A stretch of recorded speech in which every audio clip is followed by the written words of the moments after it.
সুপ্রিয় দর্শক, আসসালামু আলাইকুম। সারা দেশে ছাত্র দলের যে কমিটিগুলো রয়েছে সেগুলো নিয়ে বিতর্ক রয়েছে। এই কমিটিতে যারা পদে রয়েছেন তাদের বয়স প্রায় চাচার বয়সী।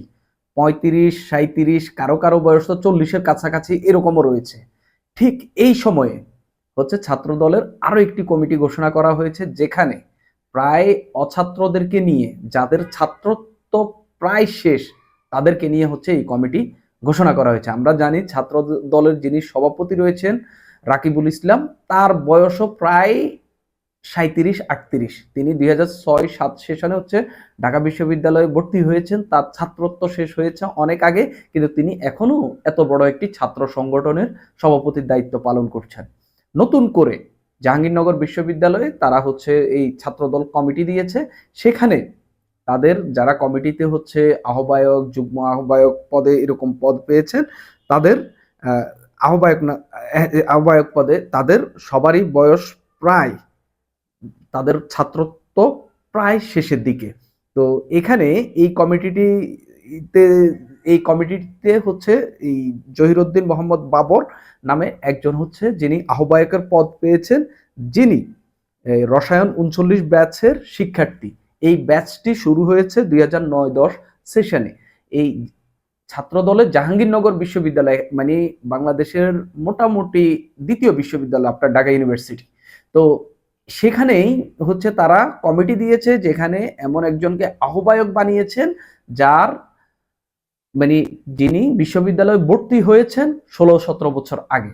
সেই লোকটি ১৬ বছর আগে, সেই লোকটি এখন এই ২০২৫ সালের জানুয়ারিতে এসে তিনি ছাত্র দলের আহ্বায়ক পদ পেয়েছেন। এই কমিটি নিয়ে নানান বিতর্ক রয়েছে। এখানে সদস্য সচিব হিসেবে যিনি দায়িত্ব পালন পেয়েছেন, তিনি ৪০ ব্যাচের, তিনি ভর্তি হয়েছেন ২০১০-১১ সেশনে। এছাড়া যুগ্ম সচিব পর্যায়ে যারা রয়েছেন সকলেই ৪৫ ব্যাচের মধ্যেই। বাকি মানে এই যুগ্ম সচিব পদে যারা পদ পেয়েছেন এরা ৪৫ ব্যাচ, মানে এই ব্যাচটিও সবার ছাত্রত্ব শেষ। তারা ইতিমধ্যে অন্য ছাত্র যারা রাজনীতি করে না, তারা বিশ্ববিদ্যালয় শেষ করে গিয়ে বিয়ে শাদী করে চাকরি বাকরি করে জীবন অন্যদিকে চলে গেছে। তো যেখানে জাহাঙ্গীরনগর বিশ্ববিদ্যালয়ের ৪৭ ব্যাচ, মানে ৪৫ ব্যাচের আরো ২ ব্যাচ পরের গুলারও ছাত্রত্ব প্রায় শেষের দিকে। এই নিয়ে চরম বিতর্ক উঠেছে, নানান জন নানান কথা বলছে। তো আমরা একটু দেখে নিই এখানে কারা কারা পদ পেয়েছেন। আহ্বায়ক পদ পেয়েছেন জহিরুদ্দিন বাবর, যুগ্ম আহ্বায়ক আফসান আলী, যুগ্ম আহ্বায়ক পদে অনেকজনকে দেওয়া হয়েছে। তো এদেরকে নিয়ে এই কমিটির অনুমোদন দিয়েছে নাসির উদ্দিন, যিনি ছাত্র দলের এই সাধারণ সম্পাদক। তো এটা কেন করে, যে ছাত্র দলের কি নেতার অভাব রয়েছে? নেতার অভাব আছে কিনা এটা তারা ভালো বলতে পারবে। তবে এই যে যাদেরকে পদ দেওয়া হয়েছে তাদেরকে মূলত এক ধরনের অছাত্রদেরকে একটা পদ দিয়ে কোন রকম দলে পুনর্বাসন করে সামনের দিকে এগিয়ে নিয়ে যাওয়ার একটা ভণ্ডামি, একটা অপপ্রয়াস এটাকে বলা যায়। যেমন ধরেন এই শিক্ষার্থীটার মানে ছাত্রত্ব শেষ, সে কোনোভাবে বিশ্ববিদ্যালয়ে আরো কিছুদিন তার রাজনীতি করতে হবে। তো রাজনীতি করতে হলে ধরেন তার একটা দাপট রয়েছে, তার একটা ক্ষমতা রয়েছে সেখানে। তো সেজন্য তার একটা পদ দিয়ে দিলে সেখানে ধরেন যে তার দাপটটা আর একটু বড় হইলো, সেক্ষেত্রে ছাত্র দল একটু প্রভাব বিস্তার করতে পারলো। এটা একটা বিষয় গেল। আর সিনিয়র যেহেতু, তার আন্ডারে অনেক অনুসারী রয়েছে, এই অনুসারীদেরকে নিয়ে সে তার ওই পেশি শক্তি, দখলবাজি যা যা করা দরকার সব করা যায়। আর নতুনদেরকে দিলে কি হয়, নতুনদের ওই রকম অনুসারী থাকে না, তারা কারো না কারো অনুসারী। সেজন্য হয়তো তারা মনে করে যে তাদের লোকজন মানে জমায়েত করতে হয়তো কিছুটা অসুবিধা হতে পারে। একই সঙ্গে এই যে এই ছাত্র যেটার ছাত্রত্ব শেষ, যে ইতিমধ্যে অছাত্র হয়ে গেছে, যে ইতিমধ্যে চাচা হয়ে গেছে, সে যাতে ভবিষ্যতে ওই নতুন কোন দলে, মানে যুব দল বা এই বিএনপির সিনিয়র পদে, এই পর্যায়ের দলগুলোতে যাতে এই পদটাকে ব্যবহার করতে পারে। তো এটা কমপ্লিটলি একটা পুনর্বাসন।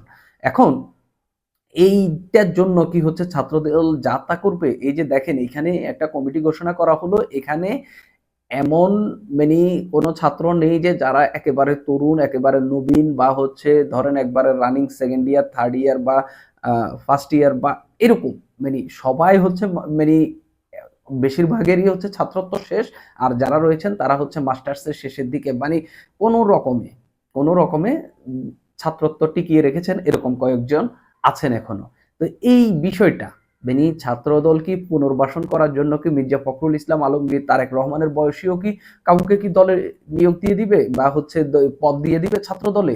মানে এটা একেবারেই অনাকাঙ্ক্ষিত। আমরা দেখলাম কিছুদিন ধরেই হচ্ছে ছাত্র দলের সভাপতি, যিনি যার হচ্ছে বয়স, যার ছাত্রত্ব নিয়ে তুমুল একটা বিতর্ক রয়েছে চলছিল, এবং এইসব বিষয় নিয়ে তিনি নানান ব্যাখ্যা দিচ্ছেন। তিনি বলছেন যে তিনি শেখ হাসিনা সরকারের আমলে পড়াশোনা করতে পারেননি, সেজন্য তিনি এখন কোনোভাবে একটা ইনস্টিটিউটে ভর্তি হয়ে তিনি হচ্ছে ছাত্রত্ব ধরে রেখেছেন। তো এইগুলা কি কোনোভাবে, উনি তো ওই সভাপতি যিনি, তিনি ইতিমধ্যে যুব দলের সামনের সারির বা হচ্ছে উপরের দিকের নেতা হওয়ার কথা, তিনি এখনো ছাত্রদল আঁকড়ে ধরে বসে আছেন। এই ধরনের রাজনীতিগুলা বা হচ্ছে এরকম অপরাজনীতিগুলো বাংলাদেশের ছাত্র রাজনীতিকে ইতিমধ্যেই ধ্বংস করে দিয়েছে। এগুলো আরো ধ্বংসের মানে শেষ, মানে ধ্বংসের যে ধ্বংসস্তূপের যে ধ্বংসস্তূপের কফিনের যে শেষ প্যারেক, এর মাধ্যমে মেরে দেওয়া হবে। বাংলাদেশের ছাত্র রাজনীতি ধ্বংস হওয়ার পেছনে ছাত্রলীগের দায় যেমন রয়েছে, এদেরও এরকম অছাত্রদেরকে মানে কমিটিতে এনে এনে এদেরও, এই ছাত্র দলেরও এই দায়টা নিতে হবে। সুপ্রিয় দর্শক, আজ এই পর্যন্তই।